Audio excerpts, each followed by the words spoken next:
And so if you don't want your face seen, just make sure to just take your video off. All right. Well, welcome everyone. Thank you so much for coming to this art talk with Felicita Norris. She's here from San Jose, California, and we're so excited to have her.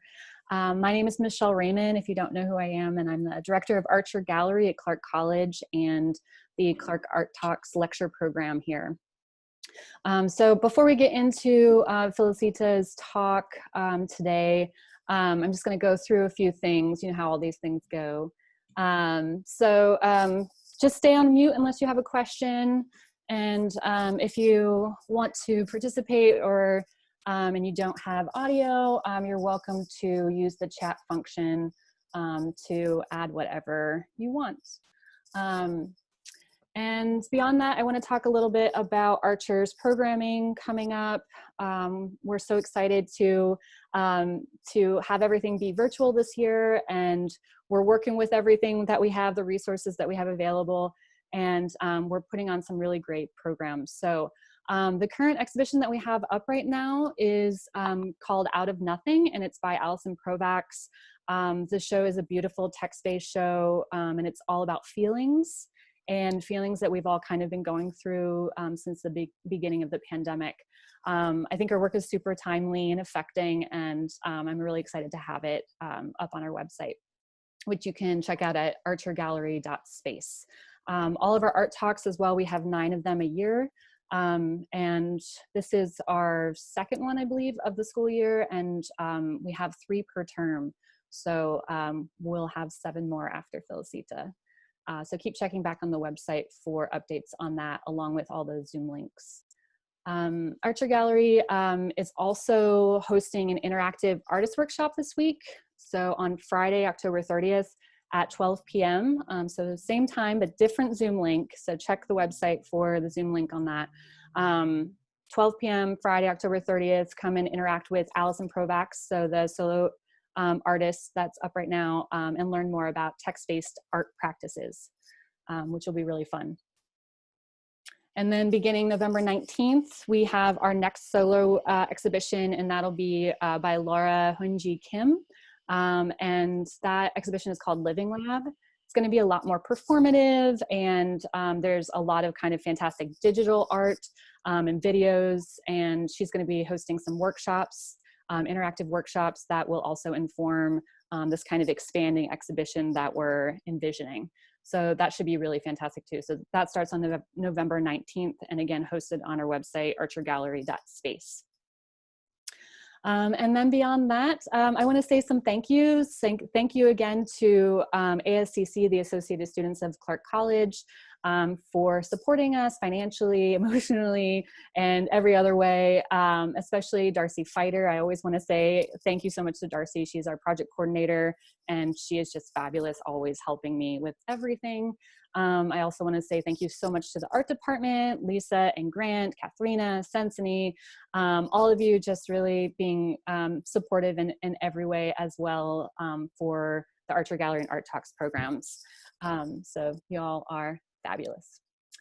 And then without further ado, I want to introduce Felicita, our artist today, giving her art talk. Hello. I've known Felicita for about 10 years.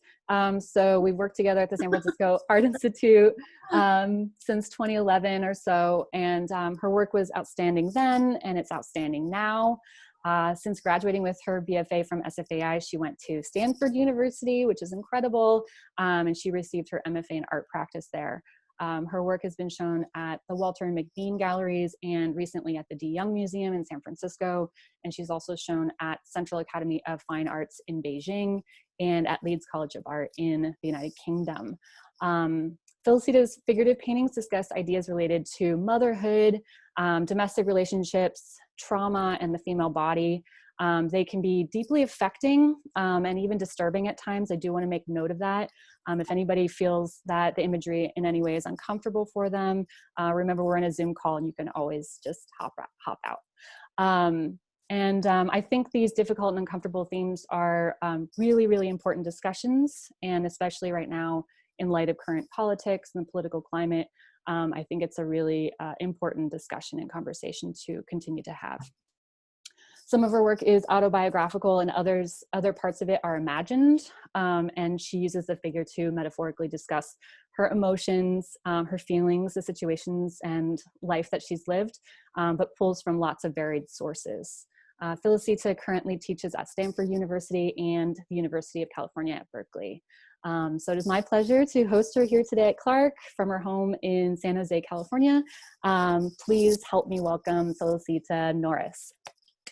Claps. Thank you so much. That was a beautiful introduction. Thank you so much, Michelle. I feel like I don't even need to talk now. I'll just show the work.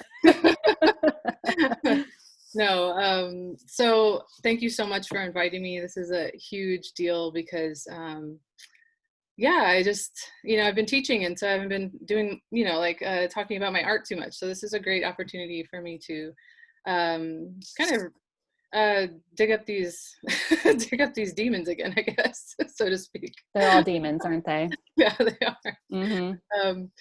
So I don't know if you want me to go ahead and share my screen and just get started, because I segue into the work as I talk about where it's coming from. That sounds fabulous. All right. And thank you all for coming. This is so amazing for me. All right, so we'll start here. All right, so I do take a personal approach to the content of my work, because who I am and where I come from play a really dominant role in my life. And I'm also thinking about this term that wasn't coined by me, obviously. It was coined in the 1970s, the personal is political. And thinking about who we are and our own personal circumstances is part of this. It's a microcosm, part of this larger whole that we can identify with. And so that's why I'm taking a more personal approach. It's not necessarily that I feel like I need to put myself out there in that way, like to expose everything that I am. It's mostly trying to connect with others in a more tangible way, giving back, letting part of me speak, and letting others kind of speak to me as well through the narratives. Because people do approach me when I show the work, and they talk about their own personal stories, and I just think that that's such a profound, interesting connection that happens through the work that I never really intend, but it just happens, and I really love that. So I am a realistic figurative painter. I do feel like there's at least there's an attempt to abstract some of the brushwork, some of the mark making in the work, to create a sense of energy and expression, but they do come across as almost photoreal. I guess you could take photoreal as in the sense that I'm using photographs, so I do use photography in my work. To me, those are my sketches.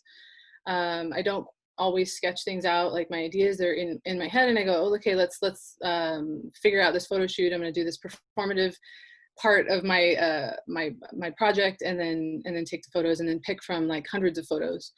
Sometimes I'll combine the imagery with different motifs. It's not always one photograph, so what you see is not always what was there in the one photograph.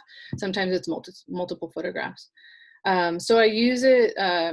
I use realism. I don't know if it's realism, but I use the figure as a tool to draw the viewer in, to find a commonality, possibly. I'm always sitting here weighing the scales, like, is it or isn't it? And for me, painting is a catharsis. I find it to be really, really useful in kind of healing for myself. And I feel like this is some of the things I teach my students is sometimes that sincerity that you feel about your work comes across in the actual work itself. So if you're really, really sincere about what you're doing, then it'll come across to the viewer, and it'll be something that they really resonate with. My work is intuitive. Again, like I said, it is planned. It's not really spontaneous in the beginning stages. Usually it becomes spontaneous as the work progresses. So again, that's part of the mark making, that's making decisions about how the painting feels later on as I'm developing it. Another thing I wanted to say, kind of a little disclaimer, is that every piece has its own story for that moment. So everything you see is a feeling or an energy that I was feeling at that moment. So it's very rare for me to do something from the past, or even about the future. It's usually I'm very present with the work in the way that I'm approaching that emotion that I'm feeling. So I talk about my story in this work. I think Michelle said it very eloquently. You know, I'm talking about my own story. I'm using it as a catalyst, but it's not to influence. So when I'm talking about my work in terms of the personal aspect, it's not to influence anyone to do, you know, to think a certain way about the work. It's more or less to clarify my intentions, and to almost, I don't want to use the word demystify, but kind of to just give you some insight into where the work is coming from. So even though there may be supposedly heavy subjects, it looks heavy, but I'm going to tell you what it's really about, where this work is coming from. And in some ways it's kind of a naive, innocent place. But it comes off, you know, at the end of the day, a little bit heavier. So I believe the viewer brings their own story to the work. And I'd like to think of these works as kind of mirrors. So you're looking at yourself, looking at the piece, contemplating the figure, not only for me, but for the viewer as well. So you're reflecting something back at yourself by looking at the pieces. So that's what I mean by the viewers bringing their own narrative, their own experiences to the work as well. And I know I'm being long-winded on this one little piece. It's because I have a lot to say about each piece. My work is basically driven by three things: identity, contradictions, and empathy. And what I mean by that is identity, what I know, who I am in my history, is a personal and a universal language that's identifiable to a specific American culture. So like middle class, working class, the everyday. Contradictions, what I mean by that is that I'm trying to think of something that turns the work on its head. So it's not just pretty, it's not just a pretty picture. It's more or less surreal. You know, I use my dreams a lot to think about, you know, what it is that I might want to say. Because a lot of the time, for me at least, my dreams have a lot to do with my reality.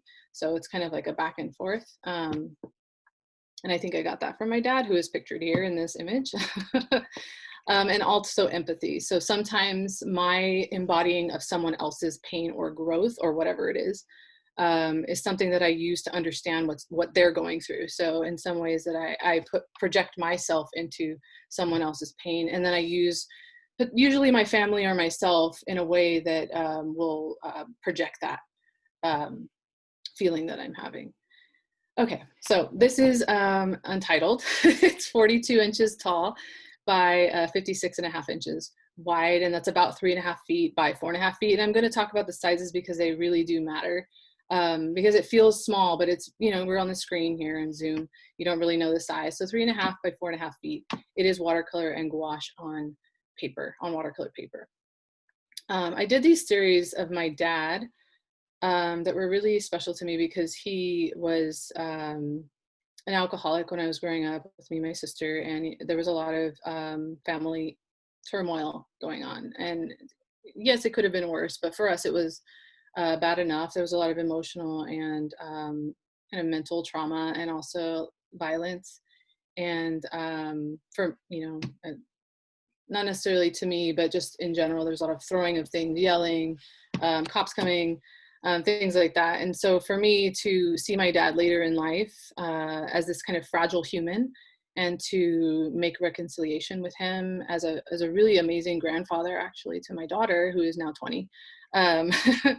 She it was I think really a blessing. And so looking back on this, because he's passed away for about a year now, and looking back on these, I have a different feeling about them. But at the time when I made the work, there was just this contemplation of his fragility and this potential for, you know, like him dying at any moment, because he also had a lot of medical issues. Like he had diabetes, he had kidney disease, he was 70% blind, and then yet he kept drinking and smoking cigarettes and whatever else he was doing. And I had a lot of compassion for him towards the the end part of his life. Sorry, I'm a little bit quirky. And yeah, and so I started to make these pieces based on his fragility, and that's why they're on paper. They're kind of like fragile, and it could fall apart at any time. It could get burned at any time, like it's not like a painting on a canvas. So yeah, this one, sorry, I didn't tell you, the Great Leveler was the last one, and it was 4 by 5 feet. And it was also watercolor and gouache on paper. So some of the themes that happen when I'm thinking about the work is this building of fear. So it's, this fear is multifaceted. So it's a fear of failure in many ways, a fear in my own relationships, maybe my own fear of addiction because of my dad's addiction, and then unhappiness, and maybe even am I sane? Am I, so there's a lot of fear growing up, and also things that I'm dealing with as an adult and as a mother. So those things drove the work too. So when you see images that feel a little bit more jarring, it's because there's this element of fear that I think what I use to turn the work on its head. This picture, this painting is called Sleep of Reason Produces Monsters, after Francisco Goya's title. And it's 67 by 42 inches, and that's about 5.5 by 3.5 feet. And it's also watercolor and gouache on paper. So I use the people that I know. So this was actually just a candid photo of my parents when my mother was diagnosed with brain tumor, and she was our rock growing up. And she really just got us through a lot of things, even despite my dad's behaviors. She really held on to him till the end, basically. And so that's why she's the one with the color in her wheelchair and the sock. She's fine now. This isn't a sob story. She's actually she's fine. She's living on her own. She's got her new, Range Rover and little French bulldog. It's great. She's great. She's always been my my idol. But just this picture was really a tender moment that I just took candidly on my old phone. And just thinking about her as being the life source of our family growing up was something that I needed to do. I needed to put her in the color. I had to put some color on her to show that she had, a life left to live. She's still here. She's still present. But I use the people I know in my works, and people who seem interesting to me or have interesting lives. Yes, family is readily available. So that's who I use. And a lot of the times, even though I wasn't quite aware of it, it was kind of intuitive. I used interior spaces a lot of the time.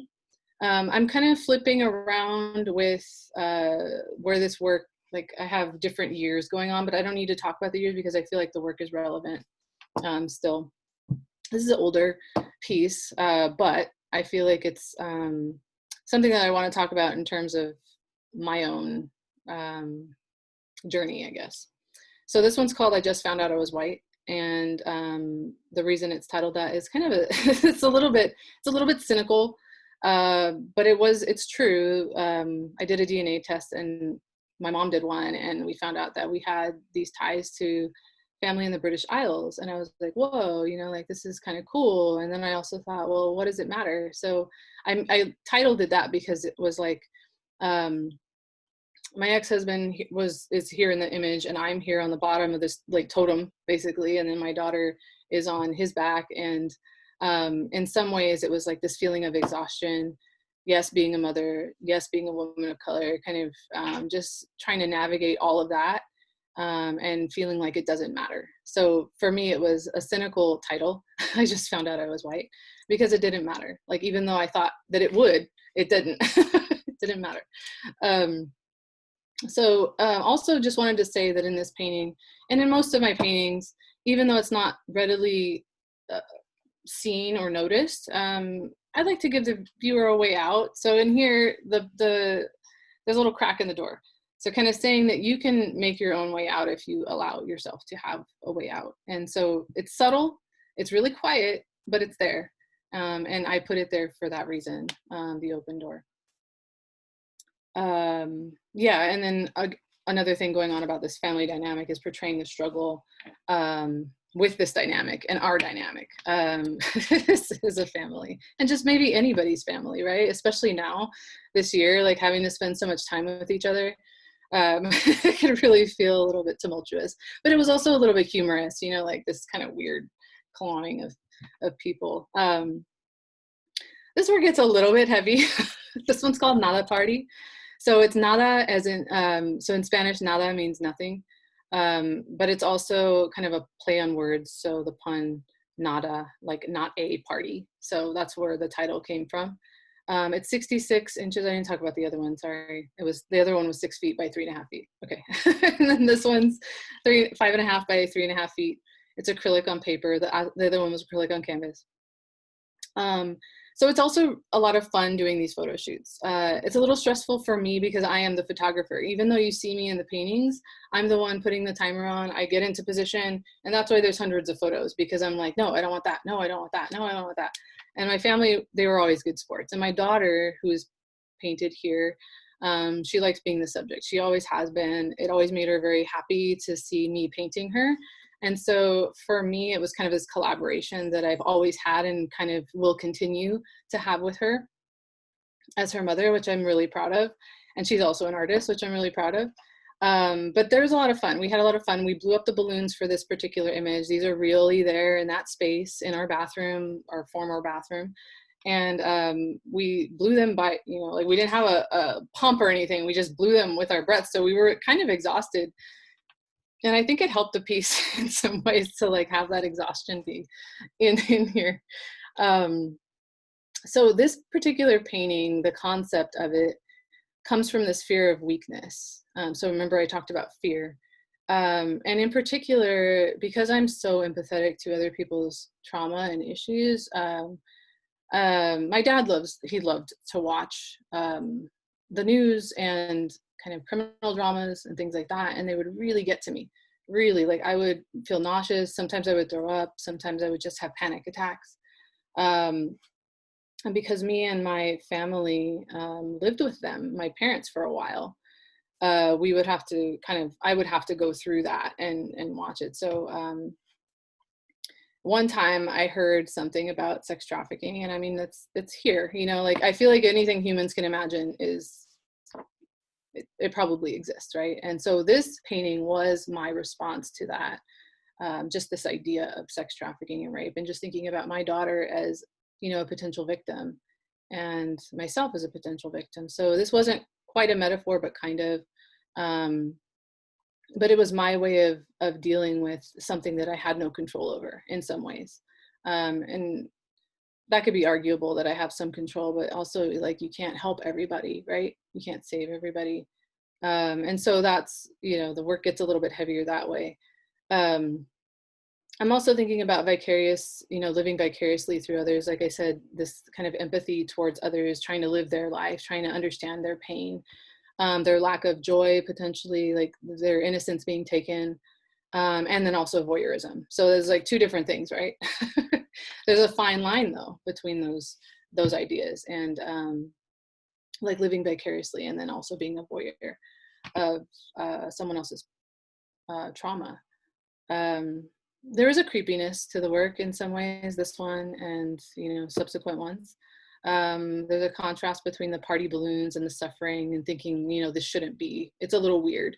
And so I included this slide because I wanted to talk about that surrealness, that weirdness going on in the work, and how it feels more like a dream when it has more surreal elements. The fetal position is very popular in my work. I think that it's intuitive. I'm drawn to that position, maybe because it's my mother, maybe because it feels comforting. And this idea of confinement is really prominent in the work as well. This one is definitely about being a mother, my daughter coming of age. This one's 84 inches tall by 56 inches wide, or 7 by 4.5 feet. It's acrylic and oil on canvas. And my exploration with oil came a little bit later in my practice, because I had been doing acrylic for about, probably at this point, probably like 17-ish years. And then oil was pretty new, like with it, like a couple years. And I wanted to explore it because it was something that, I don't know, you should just do, like you should try it. But I was sensitive to the solvents. But once I had proper ventilation, I was blown away by, using oil. Like the area in the green in the background, that's all oil, that's oil paint on top of acrylic. And it really has a vibrancy and a luminosity that I wasn't getting with acrylic. So I used it in this way to create more of a vibrance. This painting is about separation of space, kind of different worlds, me and my daughter, different ages, kind of watching her come into this young adulthood, and thinking about defiance. It's a little bit eerie, tense, and like mysterious. These are actually images taken from, so the paintings are photos from my actual bedroom, and we went around the house. So all the images are from the same apartment that we lived in with my parents. Yeah, so it's kind of funny because I look at these in retrospect and go, yeah, I remember that room and I remember that space, and you know, the carpet being filthy because my dad was in a wheelchair and he wouldn't wipe it off, and it would just be like, oh my gosh, we're living in shanty town. You know, it was just, it's like, I laugh about it because I'm like, we don't live there anymore. I have my own space now, which is great. But just looking back, that's what I mean, like I'm digging up the demons. This one's called Juniper Tree. It's from the Brothers Grimm fairy tale. You can look that up. I'm not going to go down the rabbit hole with that one, but it's 60 by 60 inches, 5 by 5 feet. It's acrylic and oil on canvas. It was my reaction to basically at the time, both of my parents were disabled. My mom had just had the surgery for her brain tumor. She kind of lost her speech. She, you know, still kind of talks in broken speech patterns. And my dad was like, he needed help because my mom was his caretaker. So basically I was taking care of them. And then my ex-husband had lost his job, and like, I was taking care of him, and then like I was taking care of my daughter, and I was on welfare and like trying to go to school, and I was just trying to apply to grad school, and it was just like, and so like I made this image based on that exhaustion. Thankfully I got accepted into Stanford, and that kind of made things a little bit lighter, but just taking care of a house full of children is what it felt like. I also was thinking about this idea of bad mothers because I was so stressed out. I was like, you know, what causes somebody to like lose their mind and do bad things to people? And it's like, you know, like what is that like breaking point?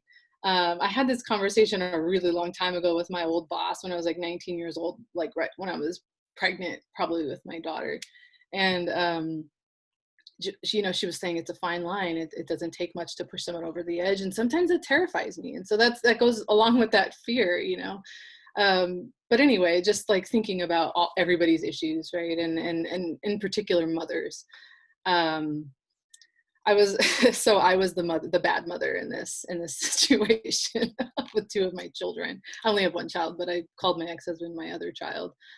So I was exploring race as well, and color, like color in terms of like how to create a space, a metaphor rather than a realistic space. So again, thinking about the use of color in this kind of bright, vibrant, maybe like hyper realistic way to create more of a space that was not as real. And I don't think it worked. It didn't work. It still feels pretty realistic here, but the colors were supposed to help my metaphor. But I think painting realistically and painting figuratively kind of trips people up because, you know, they're looking at it as fact. And when I think, no, photography is more fact, painting is plastic, painting is fake. And I'll get more into that idea of plastic in a second. And then I kind of segue into not wide enough, thinking about, so the 64 inches tall by 96 inches wide, that's about 5 by 8 feet. Or it is 5 by 8 feet, exactly. It's oil and acrylic on canvas. It's part of my not blank enough series, so you kind of fill in the blank not enough series. And it references obsessive fantasies and dreams, culturally associated with the feminine psyche. So it's a mouthful. I stole that from my thesis because I knew I wouldn't remember that phrase. It's about self-induced pleasure, the euphoria of desire, and then where self-control is difficult and necessary and painful. So this is kind of where I start to get into the love song idea. So even though it feels a little bit heavier than that, that's what I mean. Like there's a lightheartedness to it. It's kind of like I go to the little girl in me and I go, oh my God, I have a crush, right, on somebody that I can't have. And that happens a lot. That happens a lot. And it happened a lot when I was married too. And I tell my students that story a lot because they're like in their early 20s or late teens. And it's just like kind of cute to hear that, you know, your professor isn't all serious. She also has feelings. And so I like to tell them that story to let them know that, you know, even though this work came from kind of a naive, innocent place, that the work can be more profound, just, you know, using that as a catalyst, being sincere with yourself, being present with yourself, and just making work that kind of comes off of that becomes so much more to the viewer, right? And that's, I tell that story a lot in the work. But it is also about this exploration of race and desirability and kind of the covering, the identity, covering my identity, wanting to be something else. Remember the, you know, I just found out I was white kind of thing. And this might be hard to take in, but for me, this idea of white, not being white enough, really comes from like really far back. So when I was younger, but it stuck with me for a long time because my ex-husband was white. So it's basically these self-projected, self-critical, and defensive and assumptive stereotypes about how white men view women of color. And the white man in my work, this kind of underlying theme, sometimes he's there, sometimes he's not, is this undefined and possibly unseen character that represents my personal desire and his perceived fetish for what is exotic or different. To him, my race signifies ignorance, hypersexuality, and disposability. And it creates a strange place for me. And so that's where this work is coming from, even though it's coming from, you know, a naive place. So the limited palette was really fun to do, coming out of these more dramatic family photos, family images. The limited palette was really fun and also really challenging because you have to create all these different grays and whites. And this is a large painting. This is like the biggest painting I've ever done to this day. And but it was really fun. You know, the process was really fun and very rewarding and enriching to do.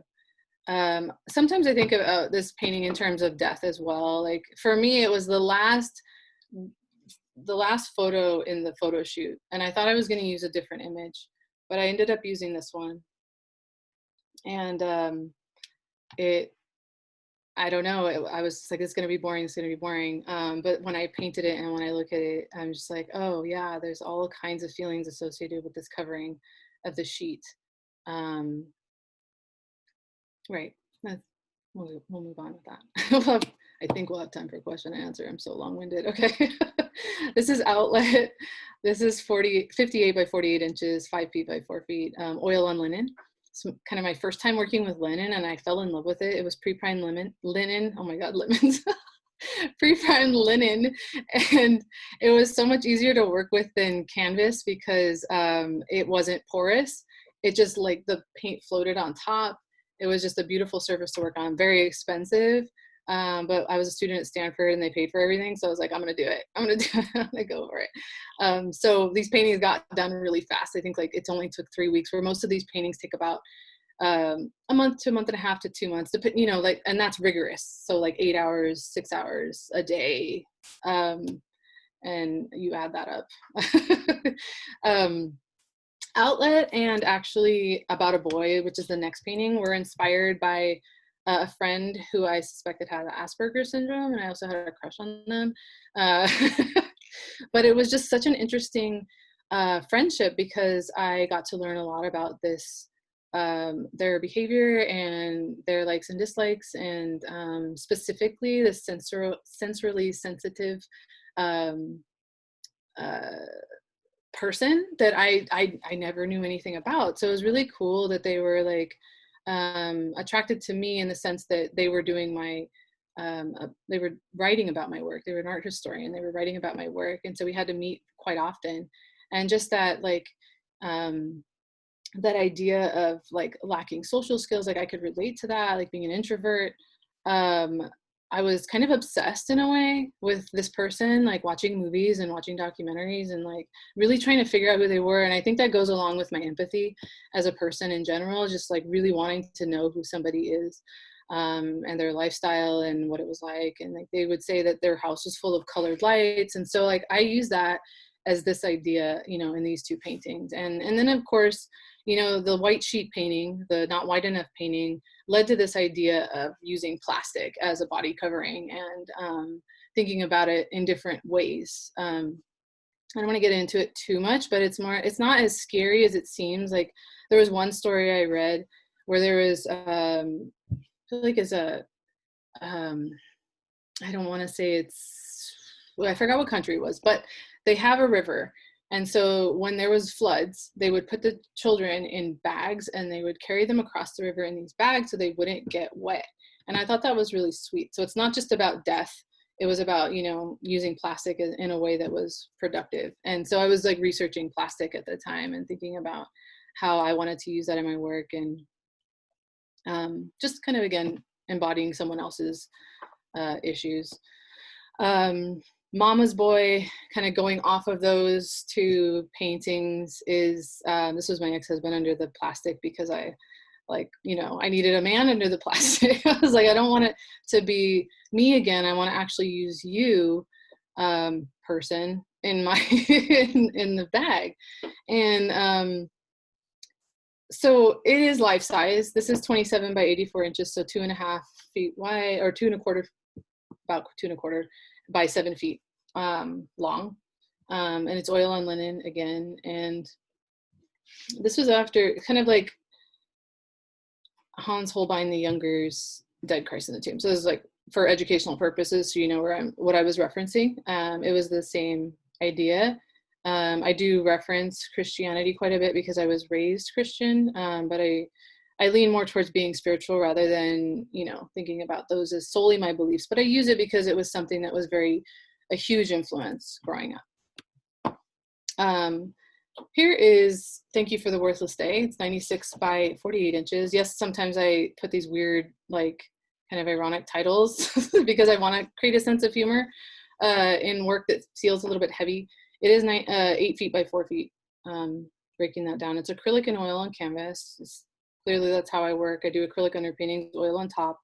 For this painting, I feel like it's a really tender painting. So even though it seems really scary, my initial thought was thinking about me and my daughter. So it is me and my daughter in the bathroom. Just so you know, the tape was, I put toilet paper on the back of it, so it's not so sticky. It's not sticky at all, actually, and it's safe. Like, so there's no actual like binding happening. It's just, I called it safe tape, safe tape, when I use it in the photo shoots. But I was thinking about this idea of twin identity and going back to family cycles and being bound together as mother and daughter. And this kind of led to that idea of not blank enough, like using our bodies and our person and our age differences as this catalyst to talk about women and women's bodies. The chords are umbilical here. So I was really thinking about that, and they're also life-giving. So for me, it's a tender painting. It's a painting about this beauty of us being together. But I understand that it could be kind of hard and referencing other things, you know, like I've gotten the Abu Ghraib reference. And I was like, you know, I wasn't thinking about that. I just didn't want to paint faces in this painting. And that was really what happening. So in retrospect, like in understanding other people's, you know, responses to it, I feel like is okay. It's part of the work too. So creating that like tension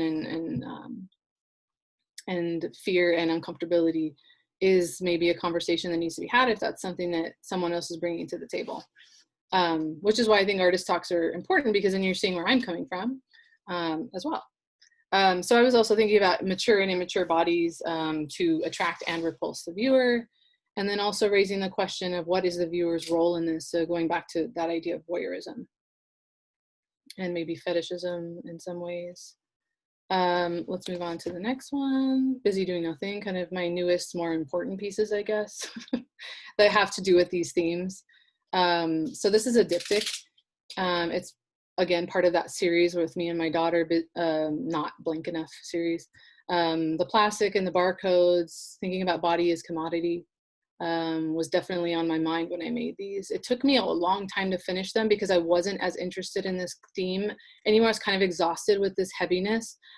So it didn't take me 3 years to paint it because I didn't want, like, I wasn't painting. It was more like I didn't want to paint it anymore. So finally in the last year, I finished it because I knew there was a show coming up, and I was like, okay, fine, I'll finish it. And I was really happy that I did.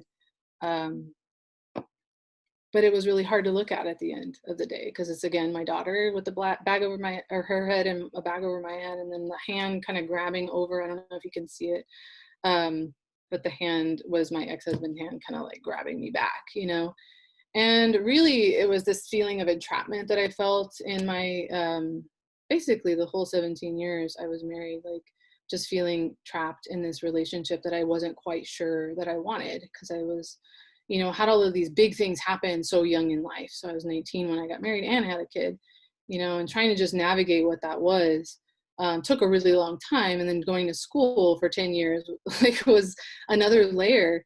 And I mean, I'm just being real. That was really where this work is coming from. So I feel like if I didn't have all those experiences, work wouldn't even happen. This work wouldn't have happened. So I'm really grateful for all of those things that were present then, and so that I could make this work now.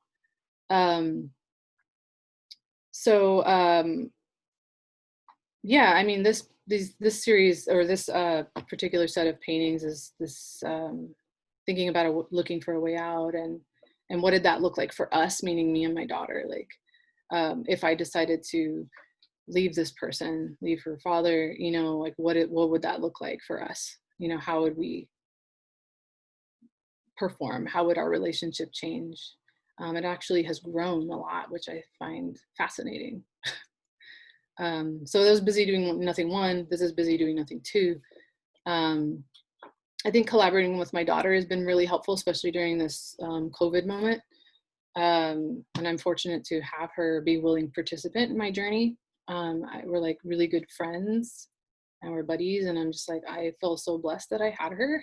Like, she kind of saved me in a lot of ways. So using her, and like, she's like, I was like, can you join? She's like, no, I got work to do. I'm like, okay, fine. I'm kind of ending on this painting, even though it feels a little bit, I don't know how I feel about it yet. I haven't lived with it long enough. It's a painting that I recently finished, I feel like last month. And it's acrylic on canvas. It's 2 by 2.5 feet. I have to work a little smaller because I work at home now, even though I got this like huge gigantic thing behind me that I'm gonna figure out what to do on. But this painting is called Lost Boy, based on a song title. And I do that a lot too. I use song titles to talk about the work in a way that, like for me at least, it reminds me of the songs I was listening to as I was embodying whatever I was embodying at the moment. So for me, this painting was about being with myself and dealing with loneliness in times, in these times of solitude. And it's like, even though it's been almost 5 years since I've been divorced, it still feels like, 17 years is a long time. It's almost 2 decades with somebody, and like living your life, basically growing up with them, it was difficult to navigate this moment, especially like alone in some ways. And I know I wasn't completely alone, but it's not the same as being in a partnership, right? And so it's not supposed to be seen as a negative thing, in this loneliness or this solitude. I'll call it solitude, not loneliness. It's not supposed to be a negative thing. It's supposed to be this appreciation of time with yourself and learning about yourself and being with your mind and your emotions. And for me, I mean, it's kind of the first time I've had that time to just really contemplate who I was, and thinking about untangling the past in the present. And self-love gets thrown around a lot, but I feel like it's really important. And being at peace with yourself, being at peace with who you are, and knowing that you don't need anything or anyone to fill a void is really important. But it doesn't mean we don't feel those things. So this painting is basically coming from a place of pleasure and pain, delicacy and strength. And that's where I'm ending this talk here. So, all right. I think I said what I needed to say. So. Fabulous. Thank you so much, Felicita. This is amazing. I think like Grant said it in, in the chat, but that was just such a generous talk. And, thank you so much for sharing so much of yourself with all of us. And I think as artists, that's what, we're all really doing, whether or not we're aware of it. I think that's totally where we're coming from. And we're coming from these unique perspectives and that everybody has. And I think lately, especially, we're all dealing with so much. And I keep saying that phrase over and over and over again, like so much, too much. And it's so interesting, the juxtaposition of you saying not enough over and over and over again throughout this talk, and how I just feel like I am so overwhelmed all the time that I just feel like it's so much. And here we're talking about not enough. And your paintings are so much as well, right? Like in such a beautiful and incredible way. And this talk was so generous and so abundant that I just feel like there's so much to be said, and so many conversations I think started here that will continue, I think, for everybody beyond this talk. But at this point, I want to open it up, and if anybody has any questions or wants to, ask Felicita anything, this is the time. So feel free to do that. You can There's so unmute. many things in the chat. Yeah. But I'd actually like to hear voices, because I don't want to read through the whole chat. Yeah. Yeah. Feel free if anybody wants to unmute themselves. Just unmute yourself and start speaking at me. So. Yeah, hi Felicita. Thank you again for just a really wonderful talk, and yeah, it was really great to see, such lovely paintings, but also just to kind of hear your own personal stories, and I think you're right. It is good for students to hear that professors are real people with feelings and lives and things. But I wondered if you could talk a little bit about. You were going to mention plasticity in regards to painting, and like how painting has maybe a little bit more of a hold on fiction than possibly photography does. And I wondered if you could just kind of expand on that a little bit, or maybe talk a little bit about photography in your work. Like, do you look for the best photo in a series, or sometimes kind of like the worst photo in a series? Like, what catches your eye there? So to answer the plastic question, it's about, so plasticity, yes, is about, for me at least, not only literally using plastic as a motif in the work, but also thinking about painting as fiction. Yes, like you said it perfectly. It's not a place of reality. I've been told, like it's the original Photoshop. You could do what you want in a painting. I think what happens is that people take painting when it's realistically done as fact. And for me, that's really hard, because not a lot of people want to look at some of the work, and it's just like, wait, but it's just a painting, like I always go, it's just a painting, it's not real, it's fake, it's fantasy. But I think, again, when it's realistically painted, it's harder to digest some of the things when they're a little bit more difficult subject matter. I feel like you kind of just said it, like the plasticity of the painting, the fakeness, the theatricality. It's always been done, like when I think of David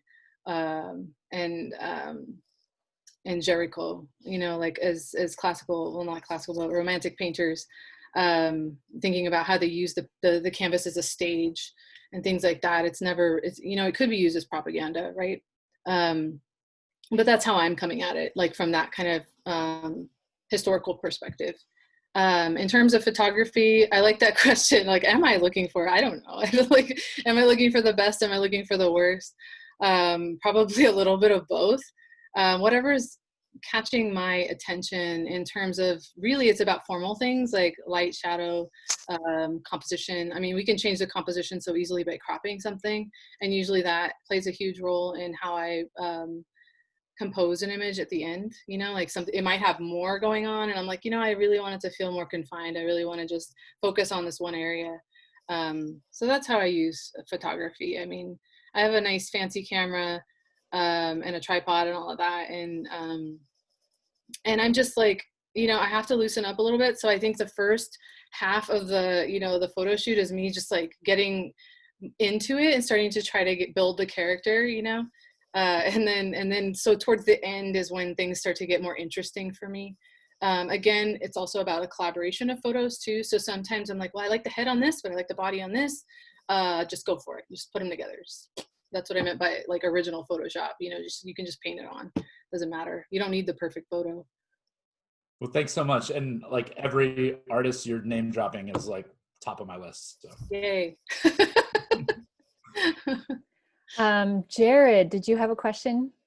Yeah, I'm in Professor Raymond's class, and our first project was to realistically draw these fruit with graphite pencils and blending stumps. And I really surprised myself with how well and realistic looking mine came out. So my question for you is, did you surprise yourself with any of these pieces?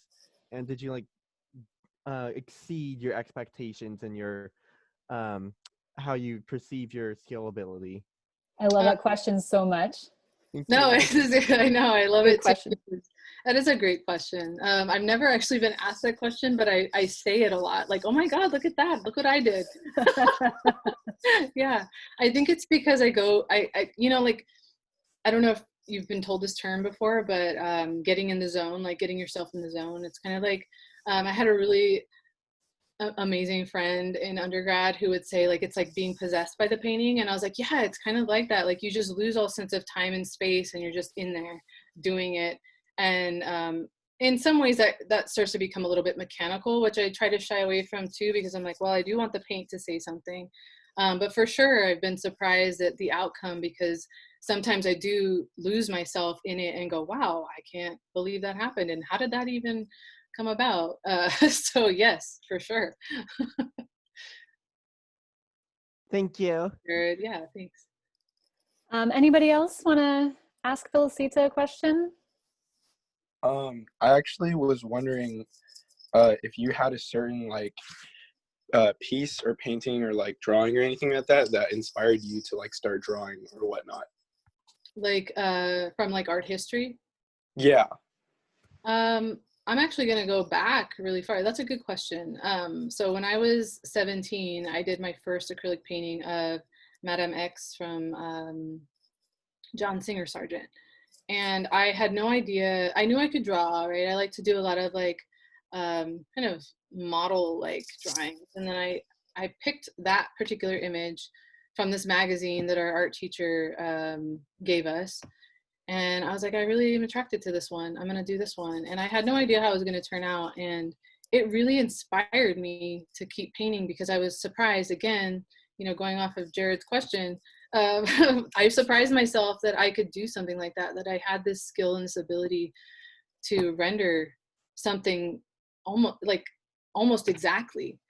And it just, this feeling that I got, like this drive that I was having to make it look like the thing, just really surprised me. Like I didn't think that was possible, and so I just went on from there.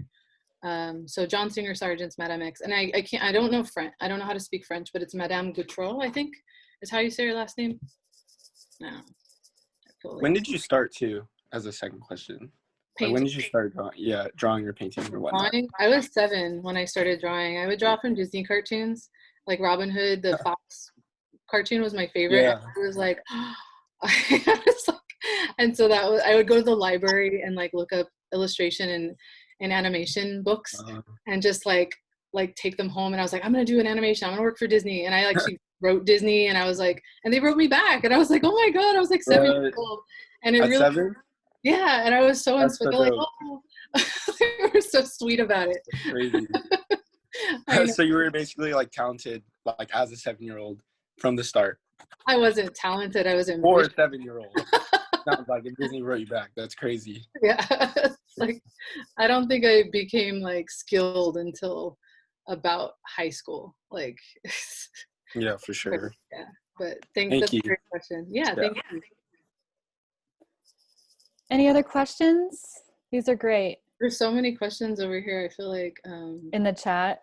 Yeah, I don't know if I can answer them all, but I have one too. Okay.